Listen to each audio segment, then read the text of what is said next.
آپ نے ارطغرل میں حضرت محی الدین ابن عربی کا کردار دیکھا ہوگا. ابن عربی کون تھے یہ میں آپ کو اپنی ویڈیو ابن عربی کی دعا نے چرواہے کا ارطغرل بنا دیا میں بتا چکا ہوں. سردست میں آپ کو ابن عربی کی ایک ایسی تسبیح بتانا چاہتا ہوں جو دنیا میں سٹریس، انگزائٹی، ٹینشن اور ڈپریشن کا 100% علاج ہے. یہ تسبیح اللہ تعالیٰ نے ابن عربی کو مراکش شہر میں عطا کی تھی. شیخ نے اپنی کتاب میں لکھا، میں مراکش میں بزرگ صوفی ابو العباس السبتی کے گھر میں مقیم تھا. رات کے وقت مجھے عرش الہی کا دیدار ہو گیا. عرش الہی کے چاروں پائے نورانی تھے اور عرش کا سایہ لامتناہی تھا اور اس کے نیچے ایک خزانہ چھپا ہوا تھا. مجھے بتایا گیا یہ آدم کی نسل کا خزانہ ہے، اس میں دنیا کے ہر شخص کی خوشیاں اور خواہشیں پڑی ہیں. شیخ نے فرمایا، میں نے خزانے کا صندوق غور سے دیکھا تو اس پر ایک آیت لکھی تھی. مجھے بتایا گیا یہ آیت اس خزانے کی چابی ہے. نسل آدم میں سے جو بھی شخص یہ آیت پڑھے گا اس کے لیے خزانے کا صندوق کھل جائے گا. شیخ کا فرمانا تھا، میں نے جب اس آیت کی مشق شروع کی تو مجھے پتا چلا کہ موت کے سوا دنیا کے ہر مسئلے کا علاج اس ایک آیت میں موجود ہے. ابن عربی نے بعد ازاں اس آیت کو تسبیح کی شکل دی اور ارطغرل سمیت ہزاروں لوگوں کو یہ عطا کر دی. آپ یہ جان کر حیران ہوں گے یہ آیت چند دنوں میں سٹریس، انگزائٹی، ڈپریشن اور ٹینشن کو چوس لیتی ہے.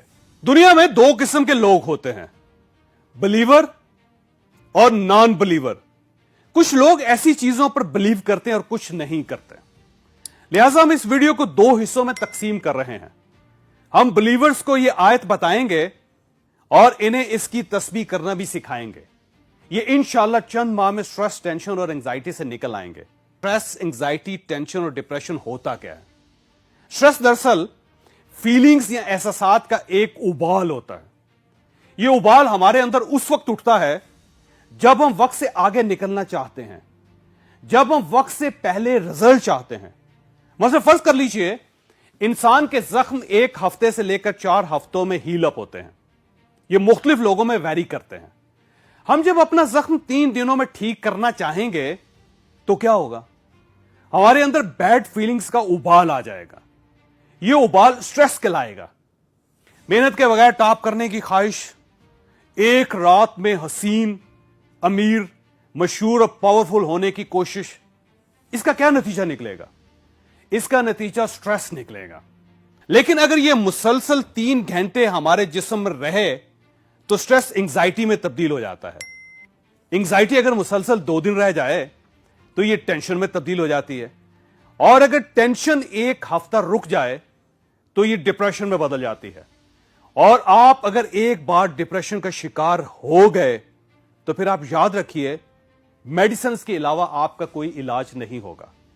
لہذا آپ اگر دواؤں سے بچنا چاہتے ہیں تو پھر سٹریس کنٹرول کرنا سیکھ لیجئے. آپ کی زندگی آسان ہو جائے گی. اور آپ یہ بھی یاد رکھیے ڈاکٹر سٹریس کو مدر آف آل ڈیزیزز کہتے ہیں، امراض کی ماں.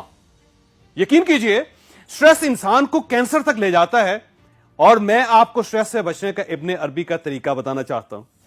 یہ طریقہ 1000 سال سے استعمال ہو رہا ہے اور یہ اب تک کروڑوں لوگوں کی زندگی بدل چکا ہے. شیخ نے فرمایا، نسل آدم کے خزانے پر لا حول ولا قوت الا باللہ لکھا تھا. شیخ نے اس آیت کو تسبیح بنایا اور اپنے شاگردوں کو کثرت سے لا حول ولا قوت الا باللہ پڑھنے کا حکم دے دیا. رزلٹ حیران کن تھے. جس نے بھی یہ تسبیح شروع کی اس کا غیر مطمئن ابلتا ہوا نفس مطمئن ہو گیا. لہذا آپ ایک تسبیح خریدیے اور آج سے لا حول ولا قوت الا باللہ پڑھنا شروع کر دیجئے. آپ یہ تسبیح جتنی کریں گے آپ اتنا ہی سٹریس سے بچے رہیں گے. آزمائش شرط ہے. اگر آپ کو فائدہ ہو گیا تو آپ میرے لیے دعا کر دیجئے گا.